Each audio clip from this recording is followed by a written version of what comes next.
There's like a beat, and then there's like a really big beat, and that's where it comes in from Morgan Stanley. I mean, FICC, equity, investment banking revenue beat, equity underwriting, crushing it as IPOs come in really strong for them. Joining us now is Alison Williams, Bloomberg Intelligence senior U.S. banks analyst. Anything negative that you've seen so far in the last 6 minutes? Not yet. It looks like a broad-based, very solid quarter. Revenue across the board better, as you just pointed out. The pre-tax wealth margin also coming in. It looks like 26.8%, so that's within their target range. They've done a lot of work there to improve that.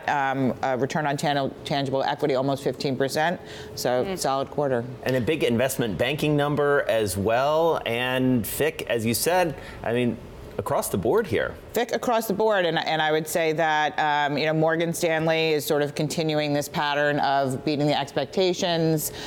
Coming into the earnings, they had a higher bar just given some of the peer reports, and their sort of pattern of beating the numbers over the last several quarters, and they continue to do that. And Morgan Stanley now trading above $50 a share, jumping over 3%. As we've seen, some banks will have a nice pop and then pare its way back. Is this Morgan Stanley stealing market share, or is this a pie that's growing? I think it is probably a little bit of a share story, a little bit of a pie growing. We have had better volatility this year. We've had better volatility, especially in equities, and that is really where Morgan Stanley is the leader. Looks like they're going to retain that position as earning the most global revenue from that business worldwide.